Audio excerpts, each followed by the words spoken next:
Are we allowed to swear or not? Oh yeah. Okay. We're on the internet, man. Okay. We're on the internet, and yeah, no, you can say anything you like. Just look, if it gets out of hand, yeah, I will. I've only ever had to edit stuff out once or twice. Oh, I'm just asking, like, because it just slips or whatever. No, you can drop C bombs, F bombs. Don't care. No. Don't care. The C word is Yeah. so harsh. Yeah, it's got to be in the right context, you know. Not just dropping it for the sake's sake. But yeah, no. Speak as you freely speak. You know. Cool. I'm all for that. I'm all about just be yourself. Yeah, man. Yeah, what a week. I've had an insane week, dude. Well, I have an insane week every week, really. You're always busy, dude. Festival at the moment. Going through expansion, we're doing like multiple venues. We're doing DCPs across Western Sydney for long form content. We had usually we get about 350 people at Made in the West. If you add in all the ticket sales, we're well over 500 people that are seeing that content live in person. The last one, I know, because the last one was bigger. How did that go? Oh, dude. Made in the West last year, we went through rapid expansion, and it was all because of a few action films, actually. Yeah. So, there was a movie called Decom, and I think it was like 27 minutes. Yeah. And we had rules like it had to be 15 minutes, 20 minutes. We have like time limits on it because we want to curate as much content as we can. That's right. And someone submitted this film, and it was so well produced. Like they're doing backflips and like backflip kicks and like. And the plugins for their gunfights were amazing. Like they had knife fights and like that's like we with your film Tiger Cop. We played that with Decom a lot because it was this action. Yeah, it's like these action films, and we decided to expand the duration. By expanding the duration, we had to find more screens. Yeah. So what we did was we worked with Event Cinemas, and we set up post-event shows. So we recorded hostings, and then put those hostings in front of the films, and then sold tickets at the cinema to watch those films. And it was mad to go. Like we'd go on a weekend, and you would see other places in there that would have 3 or 4 people coming out of the cinema on a Sunday. You'd see 20 people coming out of a Made in the West cinema. Okay, yeah, that's good. And that was just us experimenting. And we've got a mad setup for this year because we collected a whole bunch of data on how that worked. Yeah. Because now we can look at it and go. Now we can capitalise on that and remove that, and this worked and that didn't. So we got arts houses involved. We got cinemas involved. Would you get how Trotfest has got name actors doing judges? Would you go to that level? Get a Oh, we do. We do already, yeah. Brian Brown has seen Tiger Cop. Oh. We already do. Yeah, so we have industry people that are in already do it. Tony Collette, if you're out there, we're looking for you. We're always looking for people from Western Sydney. So yeah, of course, I know Brian Brown was the boys, the Bankstown. Yeah. So we've got. We've got a whole bunch of people, composers from the con, people that are working, for Disney, for Netflix, that are watching this content. Excellent. Yeah, so, yeah, man, it's and the judging is important to us. Like, for me, I don't mind who wins. Yeah. I just care about the films on the screen. Yeah. It's really the glassware's nice. It's a photo op. It's it's good promotion. Yeah. And it's good to promote artists. But it's about that. It's about that screen time. Yeah. And normally we'd do 4 hours of screen time. This year we did, the last season we did, I think it was 36 hours of cinema screen time. Far out. So we'll be looking to achieve that and more this year. So maybe 50 hours of cinema screen time. And also art houses. So like Bankstown Art Centre, Ace at Parramatta perhaps. They will do a few maybe 8-hour sessions there. Yeah. A couple of 2-hour sessions that will add up to 8 for them. Yeah. And that's all summer. So it runs all summer. Cool. It's all ticketed, and so it's Made in the West has gone through rapid expansion. Yeah, it's exciting. It is exciting. Yeah.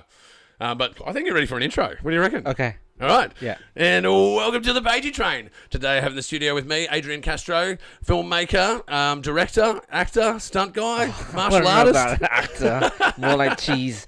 The school of William Shatner acting. Yeah. Well, that's something I love William Shatner. Everyone loves William Shatner. I know. I love the Shat. Yeah. No, welcome to the show, man. Thank you for having me. I'm honored. Yeah. Oh, dude. Look, working with you on Echo 8 was a good experience.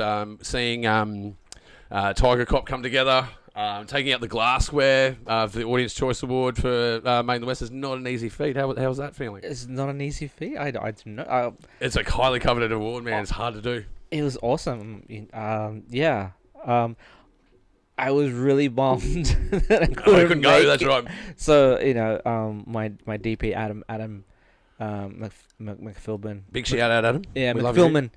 McPhilbin. Go check his out. Go check his site out. He's awesome. He stepped in for me and accepted all the awards. So, but I really wanted to go and see all the support all the films and.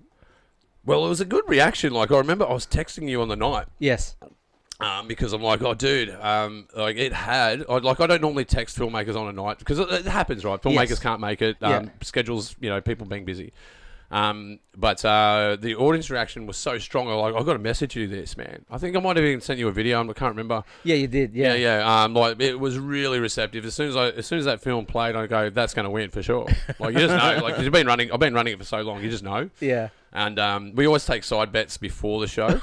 Did you win? Yeah, I think I won this year. But it's hard to predict. Sometimes you get people that they'll win the Best in the West and get the Audience Choice Award. Okay. They'll get the double crown. Yeah. All right. That probably happens maybe not as high as 50%, probably around 40% of the time. Okay. But that's why we have the Audience Choice Award. If you don't like what the judges have said, you can have your say. And you got more votes as well online. So we have our online festival as well played there. You got more votes through the cinemas as well. So it was a contender all the way through. Yeah. Awesome. Yeah. But what a movie, man! What a movie. Is it online at the moment? Can you see it? Or it's on my YouTube channel. Okay. My Fidel Films YouTube channel. Once everything's done, I just chuck it in one of the playlists, which is the Kung Fu Cinema playlist section. So all the Kung Fu stuff. Yeah. Okay. Yeah. Yeah, it's definitely worth a watch, kids. Go out and check out Tiger Cop. But it's a sad story though. We lost an actor at the end of that. Yeah, like Richard Norton. That was his last thing. I know he was on other things, but that was literally his last thing that he was working on. What an icon. Yeah, definitely, because he worked on a lot of the Hong Kong films in the 80s. And so the whole dream, the whole purpose when Tiger Cop was created. So Maria Tran. Big shout out, Maria. I wanted to do an 80s Hong Kong style little fight scene. So we did a little test one night. I said, let's just recreate the little fight scene. So Maria and I, we fought. And then I did all the posts, made it look like an 80s thing, put it up there, and people were like, what is this? I don't remember seeing this in the 80s. Can they were trying to look it up. Oh, you actually had it the set so it looked that believable. Yeah, it was called Tiger Cop 2, it's just a little thing. Yeah. And people were like, what is this? So I thought, okay, it worked. So then we said, well, let's do a short film. And then we started doing short films throughout the years. And then the whole purpose was I wanted Maria to fight Richard Norton in one of these Tiger Cops. That was the dream. Yeah. So that 10 years later, we did Tiger Cop Project A, and Richard was finally, even though he came on board with the ABC series that we did, but it wasn't just a little cameo.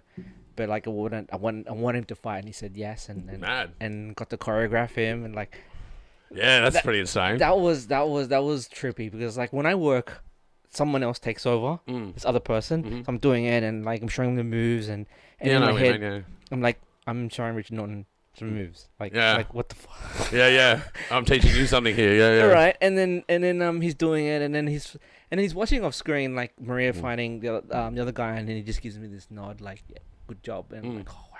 Yeah. Yeah, that was really cool, man. I knew as soon as I saw it, because I think I saw Tiger Cop. I think it was at Ace. First time I saw it, I'm not sure. It was for maybe pre-screening. Yes, it was. Pre-screening show attached to, I think it was the Echo 8 sort of stuff.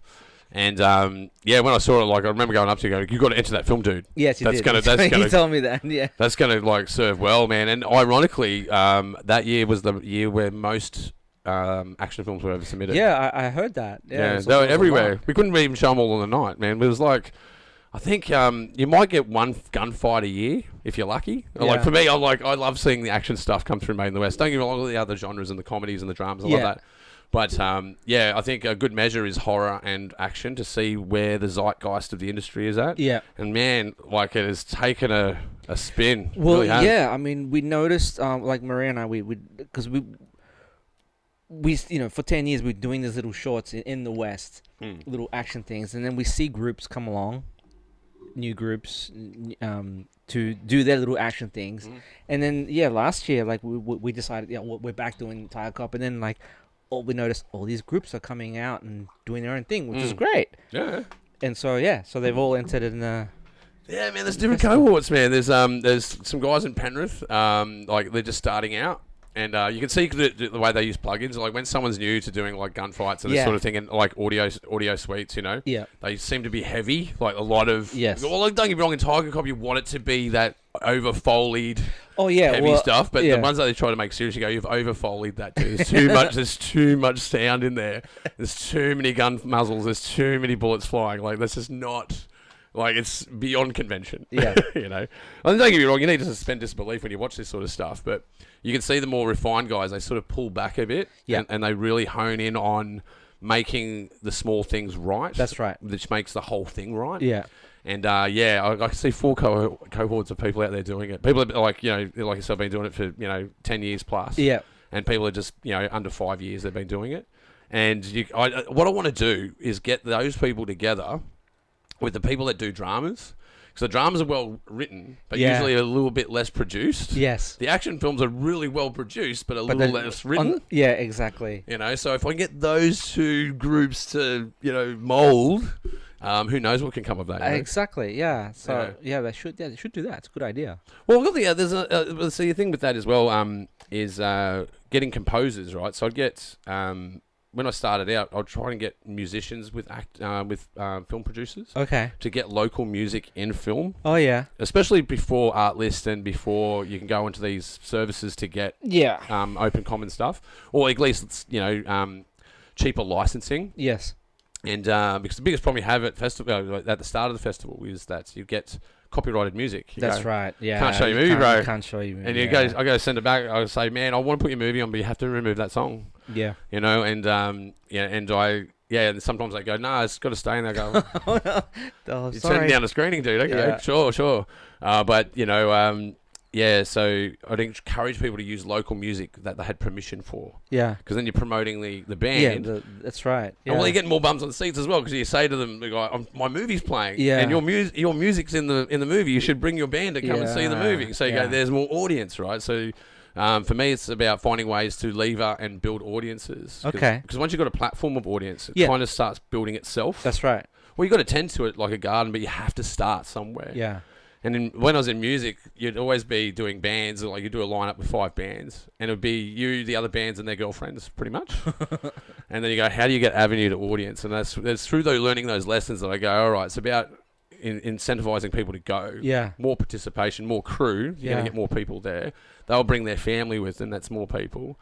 And the next layer after that that's where you want your marketing to work, where you've got just the average punter who doesn't know you, doesn't know anyone. They just go, I want to go and see these films. That's really what we want to get to. Maybe you should run a comp, get one of the composers or a bands, you win a comp and these guys will compose your short film. Well, we do. Made in the West, if you win, you can win the sound composition, and you can get.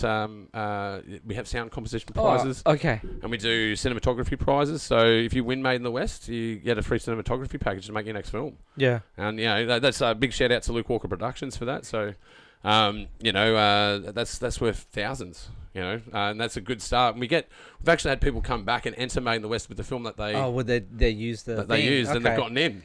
Great. So sometimes they don't get me wrong, because not everything you make sticks, No. But that's what we gauge the prizes to do, is to encourage you to make another film. I give out a Foley package, so if you win Best Sound, I will build your Foley for you. and like, not everyone always answers for an award. Like, sometimes people don't collect their award. And really? Yeah. 1 year, I think I was the only one that they collected the award, so I had to do this Foley package. It's a lot of work, it's fun, but it's not profitable commercial work. It's work is supporting the industry. Yes, that's right. So you get your licks from that, but then it's hard to schedule non-commercial work when you've got commercial work going on. That's right. Yeah. So it is weekend work outside of your weekend, the weekend inside the weekend. It was hilarious. Some years I didn't get called up for it, but there was a few years there where I kept getting hammered every year. I got to do someone's Foley package. But yeah, no, it's a lot of fun. I've got to give more instructions though. They always give you a silent film. They don't give you a guide track. It's a good challenge. You can do it. You can do it, but it's harder. It's a different beast when you do that. But Echo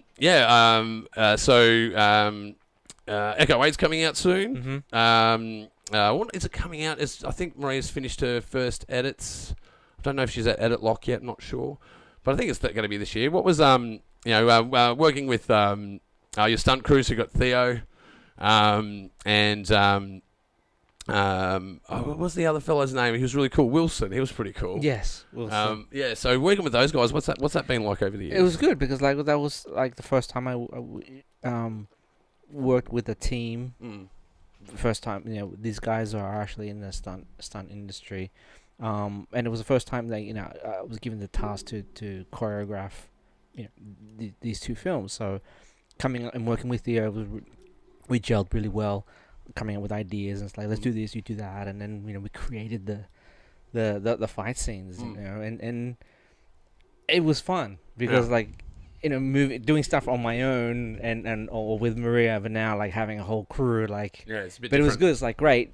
Can you do that flip? I want you to do that.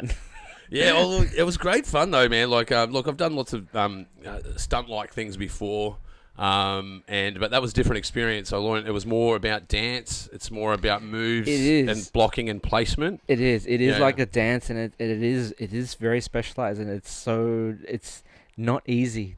It's not. To do screen fighting because it's a whole other thing. Fighting doesn't look like fighting on screen. That's what I learned. You think that fighting looks like fighting, but it doesn't. No. Fighting looks pretty boring on screen. You have to make it exciting. And working with people who've never done screen fighting, I had to teach them how to do it, but working people like yourself who have experience. It's different experience. No, you don't. No, we're not going to kill them. We're going to do this. Okay, that's right. Maria once said to me when I was doing one with her, she's like, "You got to stop fighting me. You keep fighting me." I'm like, "I'm sorry. I'm sorry." We are pretend fighting. It's pretend fighting. Yeah, but you sort of just click. It's a muscle memory thing. I know, and we have to untrain you to do something completely different. Yeah, it is very different. It's a hard learning curve. And then you're trying to do your lines at the same time. So you're trying to remember this 3D space whilst trying to do this intellectual space as well. It's super hard. Recommend it. I was in that leather suit in the peak of summer. Yeah, that was ugly. I lost 8 kilos on that shoot. That's right. So it was good though because it was good for the film. I was getting more cut as I was doing this. That's right. So that was helpful for me. As soon as I finished the movie, I put it all back on. But for that little bit of time there, I was really fit. It was an amazing experience, man. I remember we did one shoot where it was 23 hours at Ace. When the sun's coming up. The sun's coming up. The sun stopped us from working because it was a night shoot. That's how dedicated those people could be. Yeah. Man. Yeah. So I was really proud of it. Really hard work, but my gosh. Super hard. Where did you make because we did Echo 8 in Sydney, but Tiger Cop wasn't in Sydney, was it? We shot for 2 days. Part one with Richard Norton was in Melbourne, so we drove to Melbourne to shoot half a day with that fight scene, and then the next we came back to Sydney on a Saturday and filmed the second half with all the other boys, and that was it. So 2 days. I should have really broken it up more because we had like 30 fights in one day. Yeah. But we just did it. Yeah, no, there was the warehouse stuff. I really love the warehouse stuff. Yeah, I wanted the 80s Hong Kong warehouse kind of. Oh, you totally pulled it off, and especially that really that big bald dude. Yeah. And he's like, hit the other side. Yeah. That was really cool. That was my homage to Cannonball Run. I knew it was an homage. That's what I was curious about. You remember Bert is fighting the bald dude. And he keeps punching him, and he goes, "Wait, want to try this side?" And then Bert gets just smashes him with a wrench. Yeah. So that was my homage to Cannonball Run. Yeah, and I like and then you dubbed it. Yeah. So it was dubbed, and it was this homage, man. That was like total, classic sort of action film, kitsch sort of space, you know, which is mad. It got a massive reaction. But like a lot of technical stuff though, right? Like you had people being thrown into bins, doing flips, bloody. Yeah, well, like saying all the boys, like they get excited, like I want to try this. I'm just like, if we have time, we're gonna do it. And they wanted to, throw themselves into the bin, but I mean, we got all the stuff that I wanted to do, and if there was time, like, well, okay, let's do some extra things. Yeah, whatever you want to do. So, but yeah. Yeah, it was because we're at we're doing pre-production training for Echo 8, but you're also doing Tiger Cop at the same time. Yeah, yeah. So for me, it's exciting because I got to see while I was on a break. Yeah, watching the other choreography happen, and then I got to see the movie and go, oh, that's what that scene was for. Especially when he jumps off his back and then they do a fly kick. Yeah, that was and I got to see that over and over and over, and like Theo going, no, again, no, you can't land like that. That's dangerous. No, you have to do that way. Yeah. And then you see it happen on the screen. You go, man, he got it right. Yeah. It wasn't like perfect, but it actually was perfect for the shot that I wanted. So it was rough, and like I love that. So let's keep that. Yeah, so you got roundhouses going on. Wilson chucking a whole bunch of roundhouses, and it was mad. I made Wilson work a lot. Like, I wanted to do the spin, fall, and it's like, oh, I want to wear pads. Like, no, I just do it because everyone else is falling without pads. Who needs a stunt double? Well, so it was 2 days doing that shoot, and then you got to do the cut, do the Foley, do the ADR. So how do you go about doing the ADR? Do you just have them in your home studio, or do you go to another place? Or? Because that was Cantonese dialogue. I got people from Fiverr. Okay. I said I found some people like, oh, you got the right voice, Can you do this dialogue? And they just sent it to me, and perfect, done. Okay. Yeah. Okay. So I imagine you'd have to, because that's really difficult to do, right? It was hard to find local people to do that. That'd be super hard, yeah. So it was easy as just like, okay, you guys got a good reel. I want to use you, and it worked. So, but yeah, like I'm very meticulous with the post stuff because it's got to look authentic. So I had to make it, the right film stock of that time period, and had to rip so many sound effects because there is no sound library in Hong Kong because I asked. It doesn't exist, so I had to rip up from so many movies the actual sound effects to do that. Well, that's how you kind of do it, right? You can either build it or you appropriate it, Yeah, well, I've been building for years that stuff, so I'm using it. But yeah, so. The post stuff, I enjoy doing that. The post. Yeah, post is interesting, right? Like, it's because you go from production to post production, and they're different beasts. Yes. But the post production is last hands. It's like the last hands that touch it is the edit suite, and I find different kinds of editors. I'm like a great promo editor. I'm great doing like short form and like long form. Yeah. Multicam edits. We can do like streaming edits. All kinds of different edits. But once I get down to graphics and start keyframing, that's when I start losing my mind. Some people can just do keyframing all day. Yeah. Are you a keyframing? I imagine you have to do a lot of keyframing to do what you do, yeah? Like for special effects. Yeah, but it depends. Like there's one shot in Tiger Cop which I replaced the background completely. So I had to mask out the two characters. Okay. But if you didn't notice it, you didn't notice. Yeah. Well, that's the idea. That's what an editor does. You're not supposed to notice unless you're supposed to notice, right? But you do other special effects as well, because I was talking to I think it was Ryan Couchy. Yeah. For Grey Stains. I did some VFX work for his Vertical series. Yeah, I get hired to do VFX, sound edit, posters. I love doing movie posters. Oh yeah, yeah. The posters, because you do like the crinkles through the poster and all that sort of stuff. Yeah, because I love the 70s and 80s posters. That's my forte. So I kind of pushed that at that angle. So I've been getting a lot of jobs to do feature films. I did. I've done 3 US Hollywood films. Okay. I did one with Chevy Chase in it. Yeah, man. So that was fun, but they didn't end up using it because they just wanted like shit Photoshop thing. But like mine's like a painted art kind of thing. It was too nice. It was too nice. Yeah. So, but that was fun. But I love doing posters. Yeah, I'm a repair guy. I'm always repairing people's work. There's always a gap. And it could be as simple as just a sound gap where their battery ran out in their audio, they've lost their atmosphere, they've lost their voice, so I'll do an ADR repair, or I'll do like a sound bed repair, and then other ones is just color correction repairs. I do a lot of that. Yeah, I'm the guy that people call. They go, man, I've got a problem. I don't know why it's a problem, but I know it's a problem, and I need you to fix it. Yeah, and I'll go and assess it. The other one I do is slates when people haven't slated their work. And I go, I don't know what all this data means. You're like, did you set dates in any of your gear? Like, does it know the year at least? And I go, no, we didn't do any of that. So it'd be like 2004 and a 2006, and I just tried match the time codes to go, okay, so they shot that first, and that's the sound file for that, and then I just have to categorize all of their data and go, now here's an aggregate that you can edit from. Far out. But having people do it. Yeah. That's why I say go and learn how to do it. Like, don't get me wrong, there's faking it till you make it. Yeah. But you got to do some research and some learning. You do have to learn. I mean, you're gonna do any form of art, whatever. Sure, you can just you want to be a painter, grab, but you need to have some sort of foundation. Yeah, you need to understand what you're doing. Yeah. Because like I'll get stuff from people. Like, from the festival, for instance, I've seen all kinds of codecs, right? I remember, I'll get NTSC. Wow. At 2397. And they're like, why, what's the problem with it? I go, man, it's in an American format. It's in the wrong hertz. It's in the wrong frame rate. And in fact, it's in a really bizarre frame rate that doesn't exist in Australia, right? Yeah. So they have to do this, this pseudo frame rate, which is, 0.97. Yeah. And when you upscale it, you're going to have issues, man. It's going to blur your sound. It's going to stuff your shit up, man. You've got to shoot it in a different frame rate. Yeah. They go, but I matched the frame rate to what I shot it at. I go, so you shot it at 23.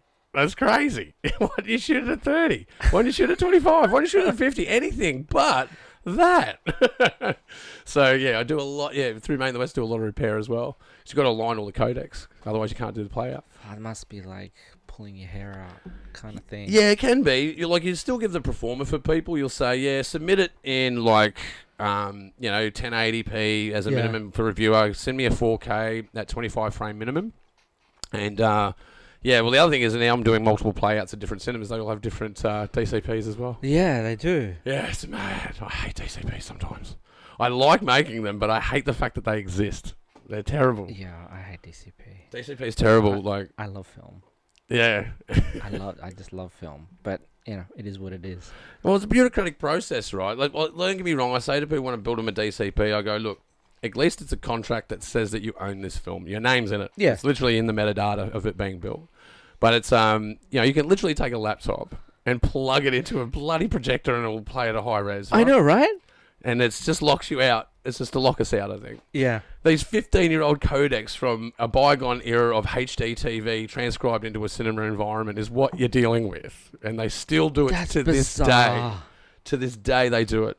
And you'll get 24 frames in one cinema. It'll be 25 frames in another cinema. They're not even standardising their frame rates across Australia. Really? No. And in fact, you'll have flat, then you'll have scope. Yeah, I know the flat and the scope. Yeah. And you'll have one cinema that does flat, and the other one that does scope, and one will be at 25 at scope, one will be at 24 at flat. Oh, that's insane. Yeah, it's a lot of rendering because you got to, and plus if you've got a constellation of different codecs on a timeline that you're trying to then align and then pull that into a DCP software to get it out, it's a nightmare. Absolute nightmare. Learn a lot. But again, you've got to learn it, right? Yeah, you do. So if you go pay someone to do your DCP, you're basically handing over any money that you have remaining in your account after you've built the film. Yeah. It's expensive. It's thousands of dollars. And after you've made a short film, you don't want to spend $2,000 on a bloody DCP. No one wants to do that. And you might find someone to do it for $500. But I mean, now there's so many like free programs online, and even like freaking Premiere exports as DCP. Yeah, DaVinci does it. Yeah. So it's cutting out that. Yeah, that's right. Well, they're the kind of guys that are going, look, I know this is a bureaucratic bullshit situation. Here is an option to get your access. Yeah. Essentially, that's what it is. Yeah. But I recommend it's free. DCP-O-Matic is what I recommend. I know that one. Yeah, I used that. Yeah, it's very good.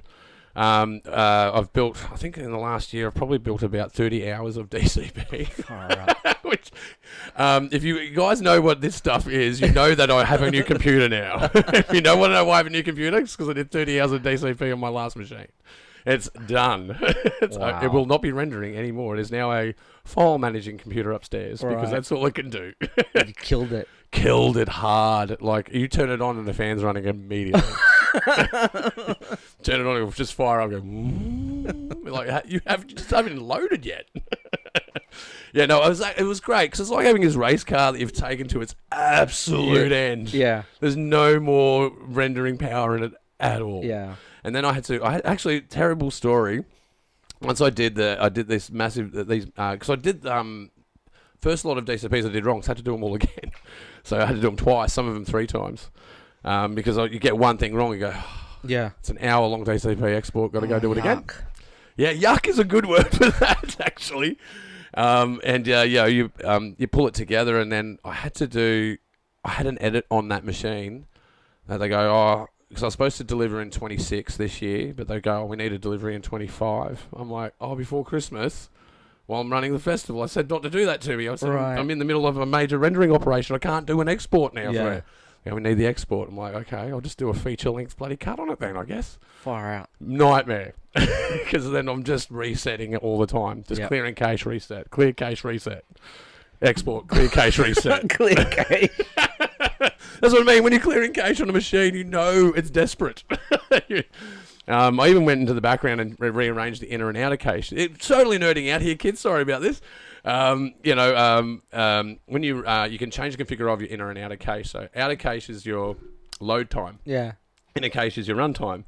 So if you increase your load time, you'll increase your load time. You'll increase your speed of inner cache, so it will operate faster. Right. But it'll take a minute to start. Right. And I got it up to a 2-minute cache where you turn on your machine and you go and make a coffee. All right. So you could just have enough computational power to get out I think I had to get an hour.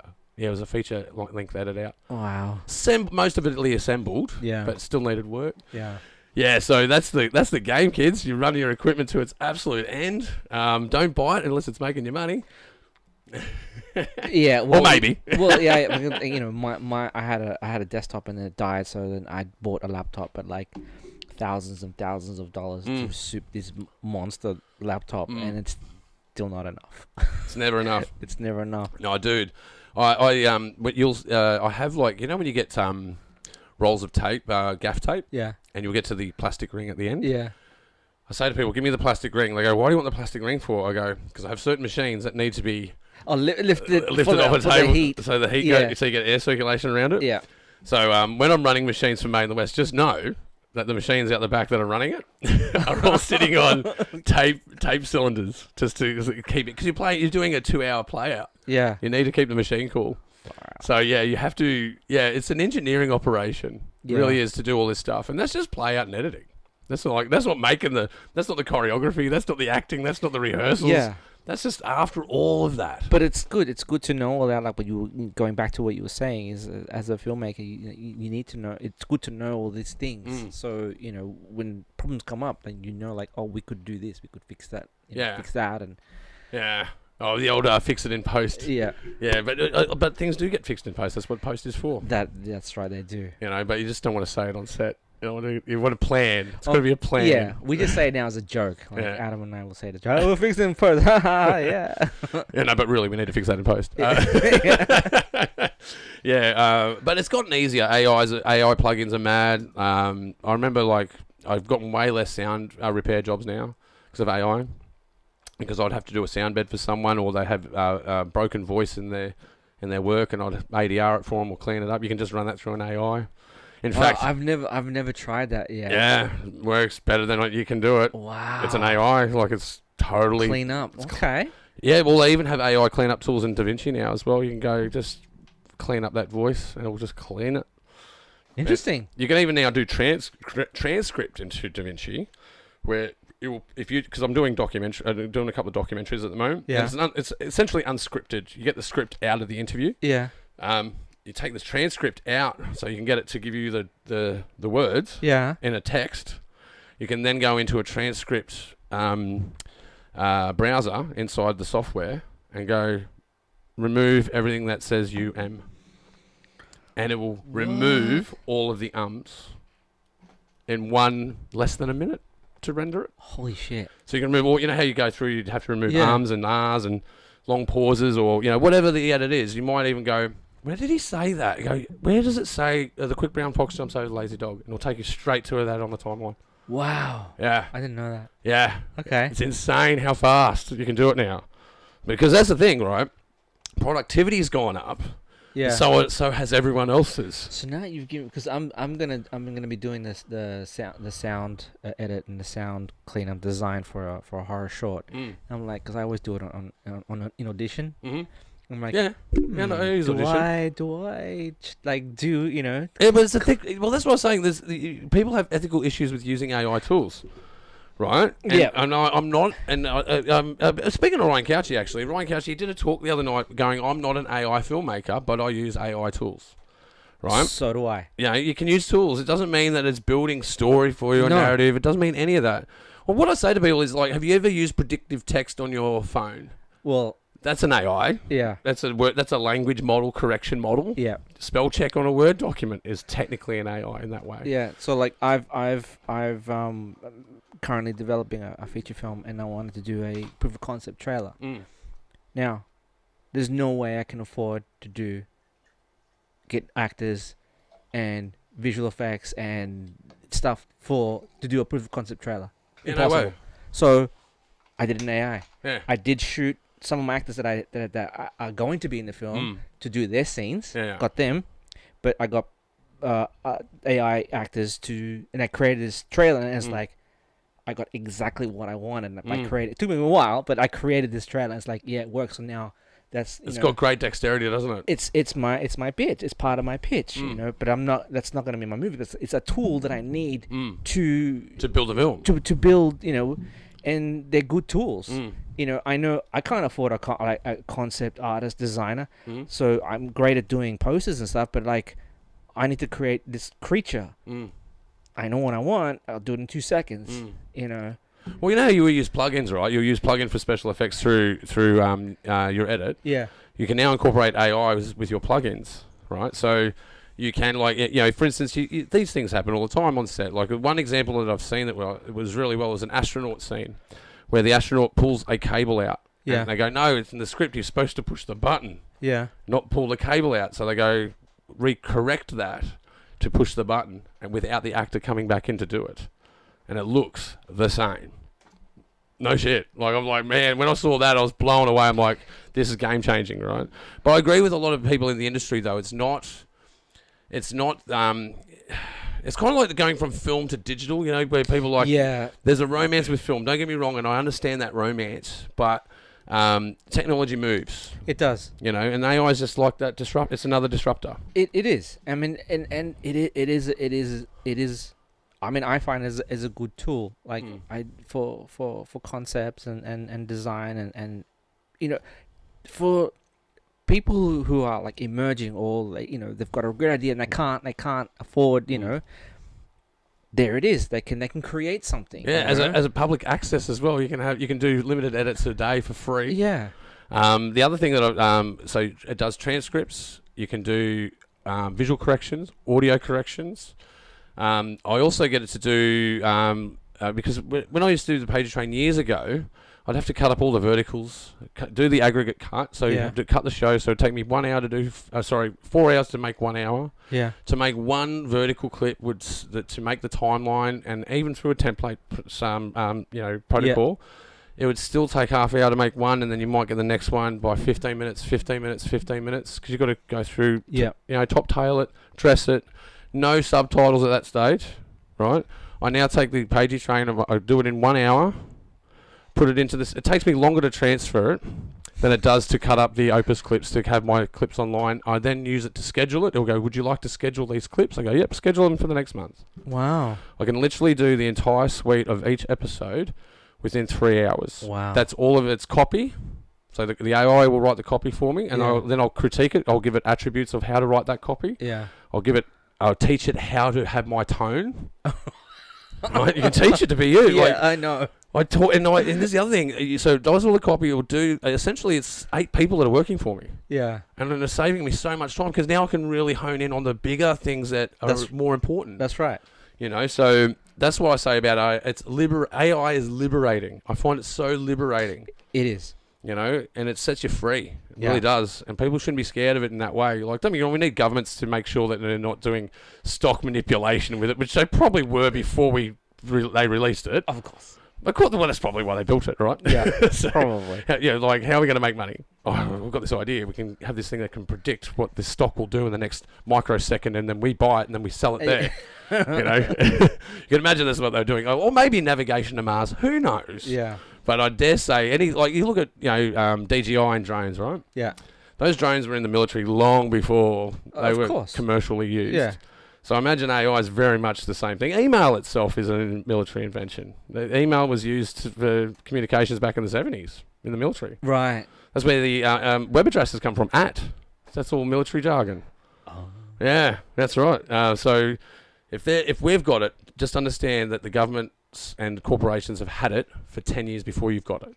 CDs were invented in 1984. Yeah. Right? And when did we get CDs? 90s? Yeah, late 90s? We got them later here in Australia. Yeah, so you've got to burn through all that vinyl first, because we invested in that, and we're not going to release that because it's going to kill that industry. Yeah, but the vinyl never died. It just got stronger. Yeah, well, it's better on vinyl. That's what they say. It really is. It is better. But I like these old technologies. Like you were saying before, off air, you collect VHS? I collect ex-rental VHS movies. I've got, I don't know. That's an out there one, dude. Over 100, like a video library. Yeah, okay. But it has to be ex-rental from the video store. Okay. Where they got that real weird plastic tab sort of open ones and the hard case, like they're on the big boxes, and then it's got the weekly or $2 or higher and stuff like that. Most of my DVDs have that on there. But the whole point is it's so ingrained. I grew up in the 80s watching, going to the video store and hiring movies. And a lot of first times for me was watching that movie on a VHS. So buying it, I'm reliving that memory and experience. Yeah. And I just love it. And I got my son.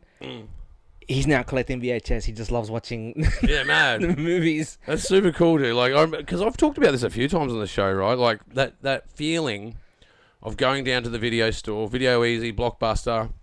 You'd go to Video Easy if you were short on cash, because you'd get more weeklies at Video Easy. That's right, 10 for like $1 or whatever. Yeah, whatever it is. You'd get an overnighter, which would be a new release, Batman, whatever, and then you'd get a whole bunch of horror films, a whole bunch of action films, and maybe a rom-com because your sister's annoying you, right? And then you take those home, and then you'd take the other one back. Have to rewind it, otherwise you get fined. That's right. And it was this whole experience. It was this browsing experience that involved bugging your parents for chocolate, begging for, can we get this one? Come on! Yeah. You'd beg for a movie, right? And you don't have that in streaming services. No, and you watched together with your parents. It was exciting. Like for us, like it was a Saturday night. I'm so strict with the TV back in the 80s. Like, Saturday night we have to watch, Hey, It's Saturday, and then 21 Jump Street, and then we'll watch like the movie that we hired. Yeah, well, that's it. Like even Hey, It's Saturday, right? 2 hours. What do you call it? Like a variety show, right? Show, yeah. 2 hours of a variety show. Like the Americans would come over and go, "This goes for 2 hours. Like you'd not be able to do this in the States. So change the channel." But a nation would stop glued to watch it. I love that show. All their segments. There was a whole bunch of shows, right? It was Red Faces, and then you'd now they'd do the jokes, they'd do the stand up. Yeah. Dickie Knee, Aussie Ostrich. Aussie Ostrich. Aussie Ostrich. Yeah. It was a mad show. Pluck a duck. Pluck a duck. My mother loved Pluck a duck. She'd always swear though. She'd go, fuck a duck, fuck a duck. I thought it was hilarious. But yeah, and he would appear everywhere, and then they tied him with sport and the footy, and everyone was glued to it. Yeah. But that was the culture. Yes. And that clearly has faded. But yeah, I share that sentiment. Like, it is nostalgic to have hard copy. It is. To put it in a machine. Physical media to watch something. Yeah, and that's the same as the LP, right? Yeah. It's that physical media. And that's why I want to go back to... I've got thousands of DVDs. I just want to go back to watching them again. Watch them. You put them in there, and then you'll have that sensation as well. Like, oh, yeah, this, when I first got this DVD or whatever. But yeah, you don't get that with the streaming now. It's just...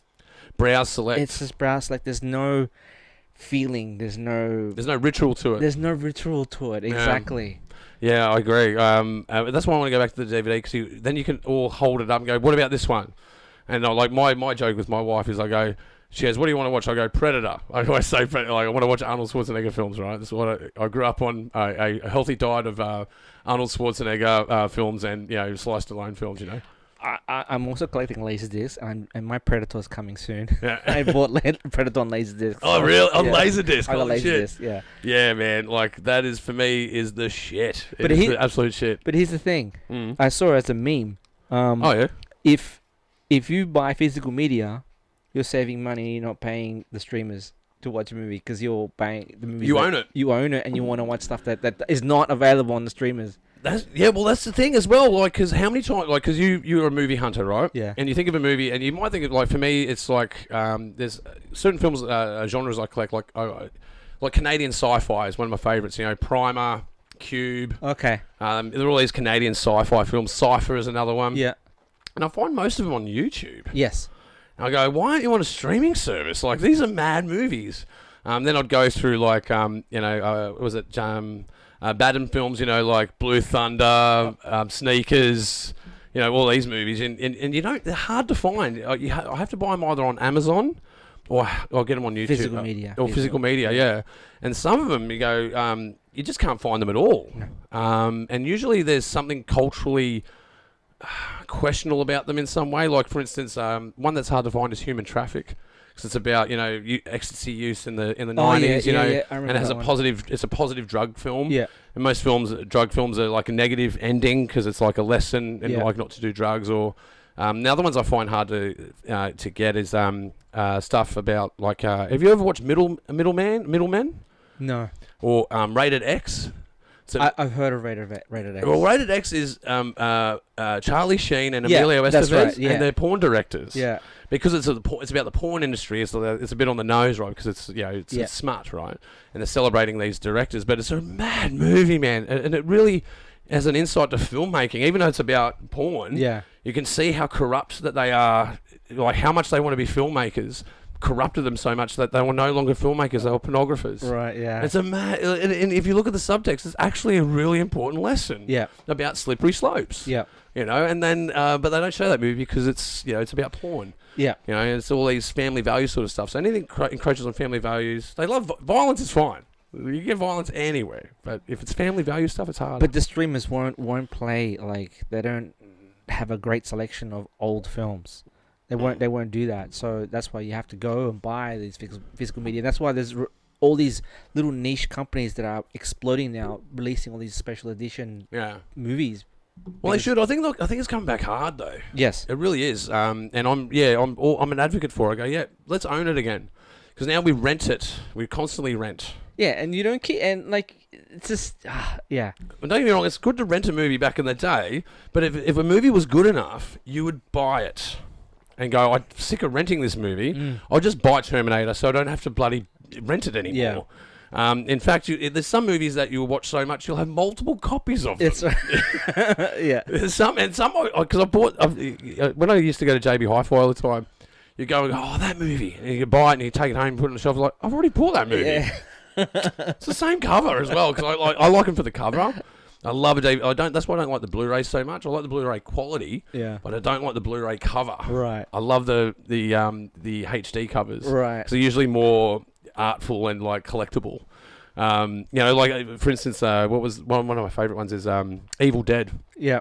The cover of Evil Dead, the special edition, is a Necronomicon. There's so many versions of Evil Dead on DVD and Blu-ray. There's like multiple, like so many. Yeah, it goes on and on, right? But this is the thing, and this is what I learned about DCPs, right? Yeah. DCPs are a contract for that specific media. Yes. So the multiple versions that you see maybe have a different license to them. Yeah. Now, when I used to work at Television Sydney, you'd always look for Creative Commons films because we couldn't afford licenses. Yeah. But I'd find stuff like Zulu in like on archive.org that doesn't have a DCP attached and it's been publicly released. And you go, it's been publicly released. It has a Creative Commons and it has no commercial license. Okay. So you can go look for films on archive.org that have open license, and you'll find that there's heaps of them. Because when people do a cut, because I didn't know how that works. I see so many movies on there, and I'm like, how does this work? It's usually a pre-release film that wasn't released commercially. So they'll do like a test screening. Yeah. You remember we used to get, Australia is the biggest country for, pirated content, right? By far. Well, it's their fault, right? Have you ever bought a video that wasn't quite right? Yeah. Have you ever bought a video that wasn't quite right? Yeah. Well, would you steal a handbag? Well, I'll download one. Yeah. Would you steal a car? No, but I'll download one if I could. I'd 3D print one and download if I could. Yeah. But of course, but they would steal like usually the studio release, so they'll do test audience stuff. Yeah.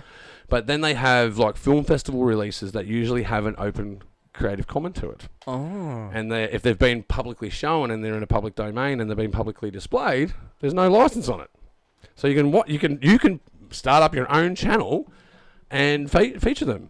So it'd be good for you, like, because you look at all this stuff, right? So all you need to do, and you'd probably get an AI to help you do it. What's the other thing I use the AIs for is I get it to schedule and like give me a plan. Go, I've got this idea. What do you think of this plan? And it will give you, what's wrong with it and what's right with it. You could do totally a pirate, not pirate because it's legal, but like pirate radio, but pirate film, but legal pirate film. You can do a channel on it, and it's open license, and YouTube can't do anything about it because it's Creative Commons. Yeah, and how they have the at the end of films they got the XMA. They stamp it with its. That's right. Yeah. Its release number. Yeah. Yeah. They'll have that, and it'll be a different one from their commercial release. Right. Yeah. I'm gonna check it out. Yeah, because they're different products. Yeah. Because you think of Zulu, you go, it's all Zulu. It's all the same story. You go, but they're not all the same licenses on the release. Right. So how many films have you seen that the scenes have changed? A lot. Right? One in particular was The Lawnmower Man. Yeah. Have you seen the where they have the monkey in The Lawnmower Man? The monkey dies at the start. I don't remember. His name's Roscoe. That's the weird thing. That's how I know about it, because his name's Roscoe. Because there's a director's cut, which is like a 2.5 hour movie of that, which is on Tubi. Yeah. And it's free because it doesn't have a license. Because they released it as a test audience, and then the commercial release, they removed the monkey scenes. So it's a new product. It's a new license. Okay. Yeah. Got you thinking. Yeah. I'm going to start a YouTube channel with horror films.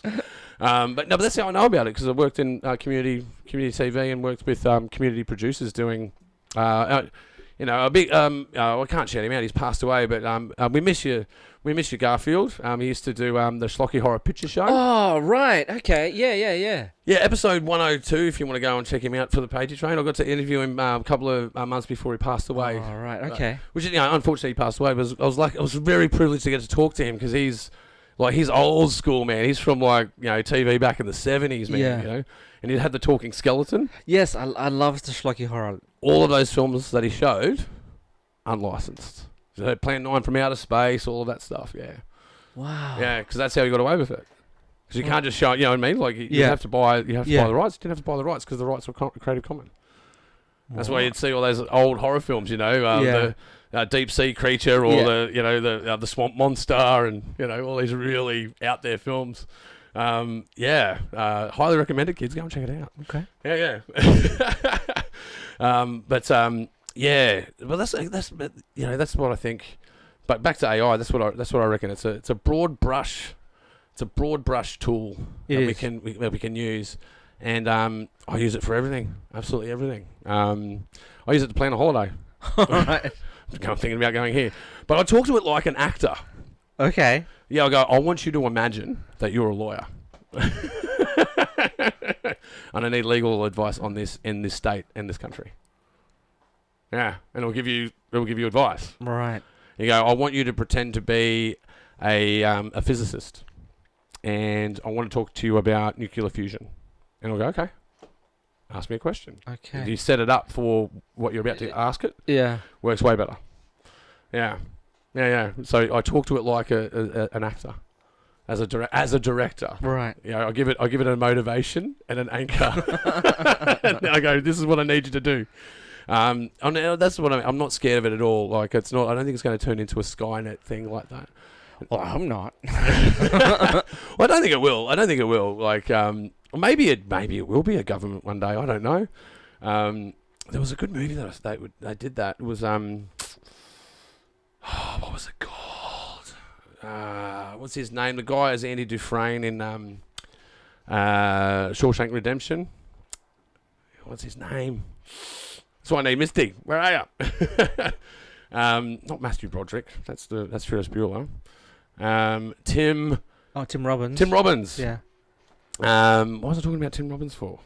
Is he saw a movie and is alluding to something government? Oh yes, that's right. Yeah, there's this Tim Robbins film, and there's this AI that's there. That's the government. Oh, okay. And the AI tells you where you move, it tells you where you live, and there's those that live in the cities, and then there's the wild people that aren't under government control. Wild people. Yeah. So they have in that film, it's about because they started doing genetic modification of people, it started turning over into family lines. So, like, you may meet someone on the street, but they have the same genetics as your mother. Oh. So they have to have an AI to manage where people live. So because you had surgery and gene therapy, and now you may be related to someone that you're not related to, but you are.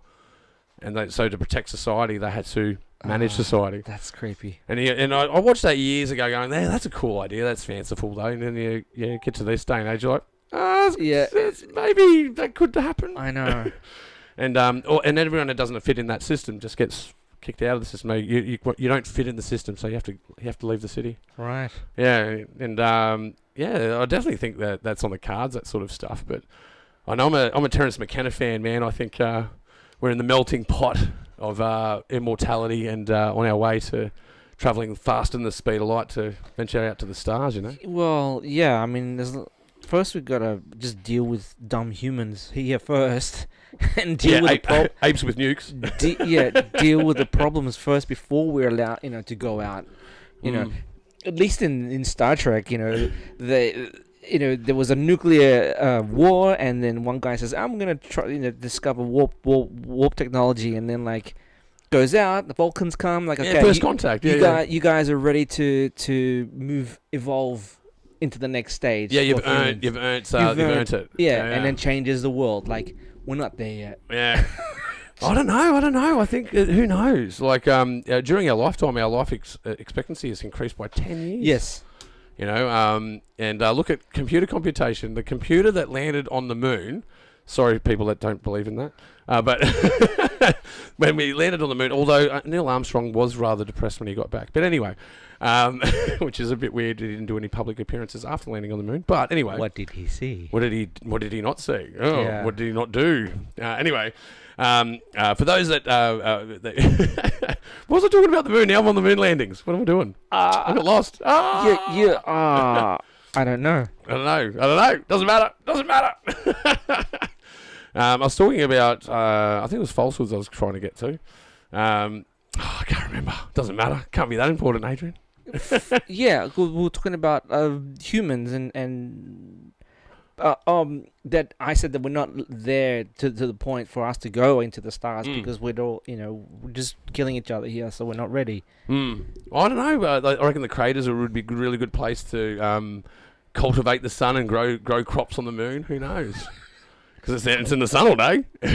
Yeah. It's in lower gravity, so it'd be bigger trees. Yeah, but it's not in the benefit for the people that run the world. Yeah, that's it. Yeah, the elitists. That's what I mean. The AI government that's going to control us one day.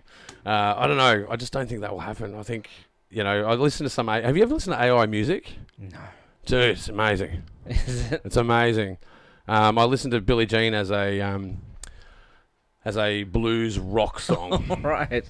you know, and it blows you away. Like, it brings new light to the song, right? And which is already a masterpiece in its own right. Yeah. And but then you realise that it's just a language model. It didn't write the song. It didn't. It's just reappropriated what we already know. That's right. It doesn't have an imagination. No. And to have an imagination, you need to have feelings. Yeah. And it doesn't have feelings. So it can't have an imagination. It can't tie and anchor emotions to an idea. It only has the information that we put in it. So it has, and that's why I think they worry about sentience. Like, it's nowhere near that.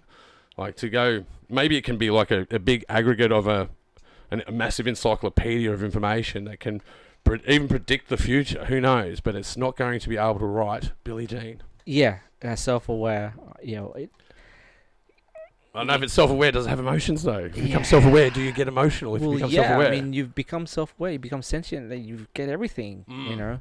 Well, like, yeah, that's what I mean. Like, but what is consciousness? That's the thing, right? We don't know what consciousness is. No one, you can't measure it. No. I know you're conscious. You know that I am, but we are only guessing that. Yeah. We don't know that. You can't measure it. We can't transfer it. You can't move consciousness around. No. So I think it's more complex than just a whole bunch of ones and zeros doing computation in a machine. Yeah, it is.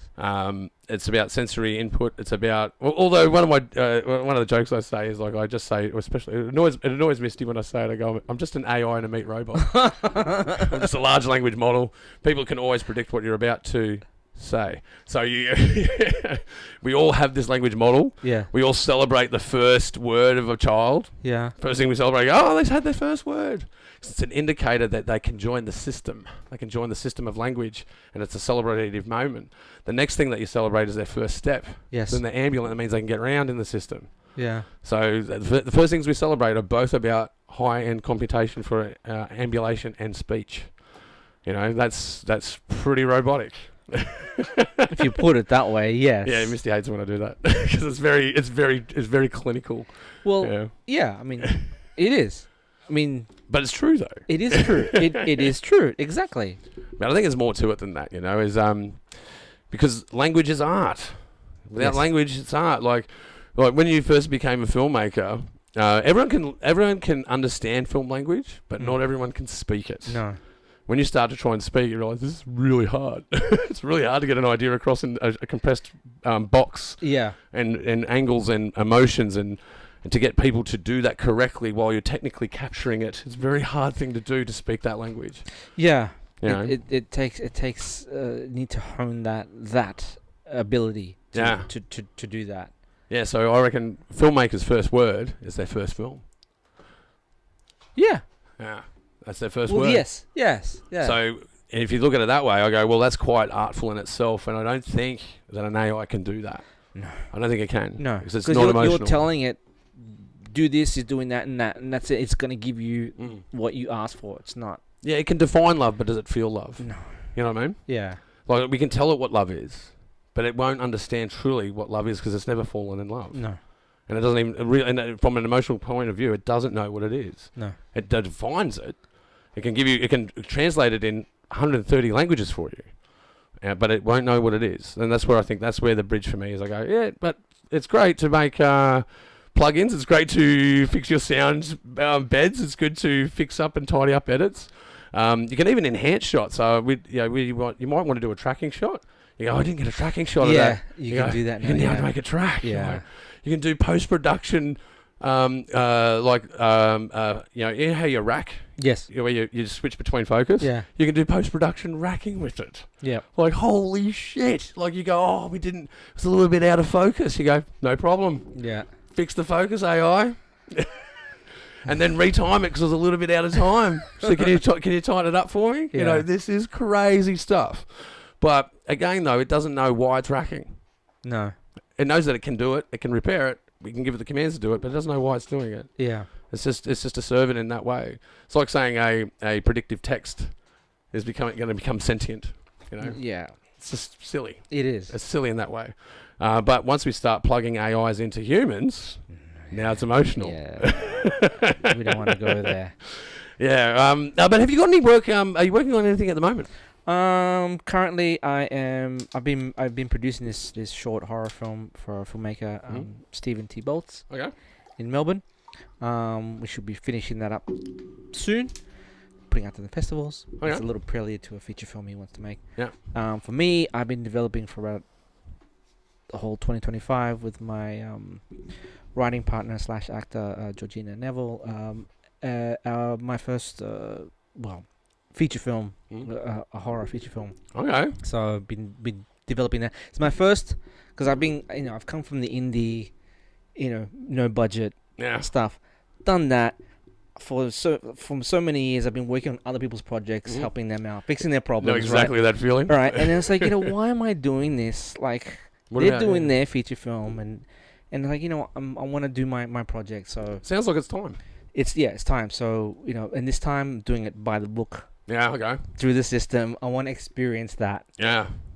And it's been very frustrating. I bet. Going by the book, it's like, oh my God, why are we taking so long to do this? It takes a long time. And like, it just like, we took a year to get the script ready to circulate. Yeah, even just editing a script, man, which is an idea for a movie. Yeah, and it's like, but like, Georgie's like, you asked for this. Yeah. And I went, okay, yes.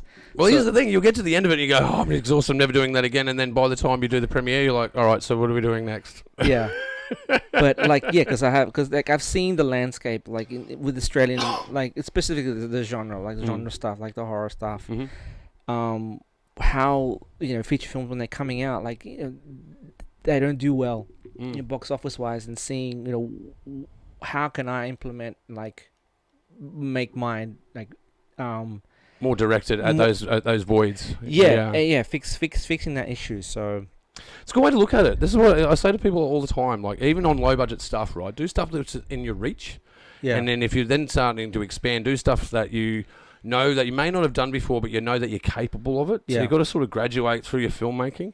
And I say to people, don't be overly grandiose if you don't have to be. Like, if you can get away with more simplistic filmmaking, do that, because you're probably going to do it. If you make it really hard at the start, you're probably going to give up on it, because it's really hard. Yeah. It's super hard. So I say to people, find 5 friends. Write a story about those 5 friends in a house that you have availability to film in. I was talking to a big shout out to Lanika. She's doing she's doing a film at an RSL. That's a perfect venue to shoot a film, because you've got a kitchen. That's right. Offices. You've got bars. You've got, like, it's all in one building. Yeah. And it would be so easy to do. It's got a car park out the front, and it's got food there. Like, I can't think of a better place to shoot a film than an RSL now that I think about it. But do stuff that's attainable. Do stuff that's in your reach, but do something that excites you as well. Yeah. Writing and developing a script, then developing pre-production, and doing the nightmare of production, the excitement and adrenaline and nightmare of production, and then the post-production. It's a couple of years, man. Yeah, it's a massive commitment. You'd probably get a house built quicker. Yeah, you probably will. Yeah. And don't worry, if you've done the feature, you've just spent a deposit on it. So yeah, that's right. But if your feature does well, it might buy you a house. Who knows? You got to be. Well, that's the plan. If we stick to the plan, it theoretically, it should do well. Yeah, totally. So. But that's what I say as well. Like, look at the market and see what the void is doing. Do research. Like, for instance, running Made in the West, I look at other film festivals, see what they're doing. Yeah, that's right. I may not want to emulate or reference what they're doing. I know that they emulate and reference us a lot, but that's another story. But at the same time, do your research. Look at the film that you want to make, and look at other films that are like it. Exactly. Yeah. Look at how, and don't just look at them narrative-wise. How did they perform? Yeah.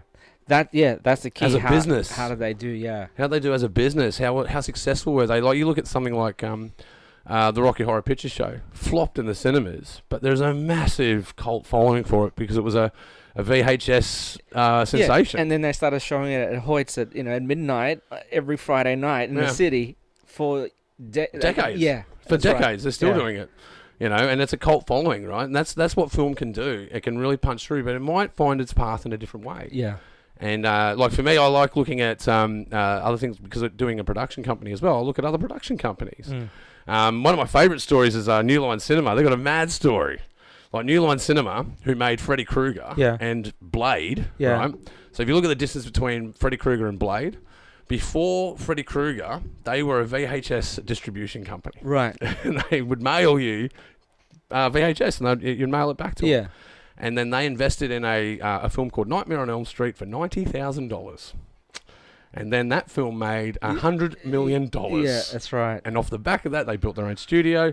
And now all of a sudden they're doing. I think they after that did stuff like Driving Miss Daisy and they did a lot, like heaps of films. And then the first full Marvel film, the Blade, is Blade, right? And after Blade, it was just an explosion. That was the test. That was the test film, right? And that was from New Line Cinema. So from a guy that was pushing VHS to mortgaging his house for $90,000 to put it on this horror film, which was, which ran to the very hilt of its budget.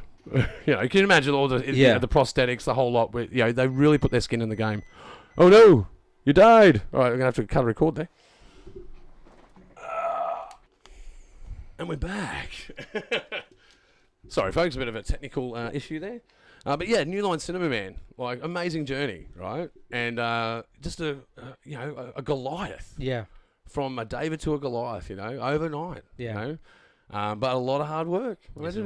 Imagine making Freddy Krueger for $90,000 in 1984. Yeah. Like that was, don't get me wrong, that's a lot of money back then, but it's not really to make that movie. Like that's $1 million film. Yeah. They got $1 million out of that 90 straight away. You look at Netflix, DVD distribution company. That's right, yeah. Humble beginnings, and just stuck it out, really cared about narrative, really cared about stories, really cared about accessibility. So I go, well, these are morals and virtues that I go, well, I want to adapt that. Yeah. I want to connect with society like that. I want to connect with audiences like that. I want to connect with artists like that. And I think that's a positive way to do it. So kids, do your research. Research the film you're working on. Research the business you're starting. Research the band and genre that you're about to join. Whatever it is. Research what you're doing. Because it's the internet. Yeah, that's right. There's so much information out there. Yeah. And, I ask people, do you go to film school or do you not go to film school? I go, it doesn't matter. It's all on YouTube. It is. It is the University of YouTube. It is, totally, man. On YouTube, you can learn everything about filmmaking. Absolutely everything. Yeah.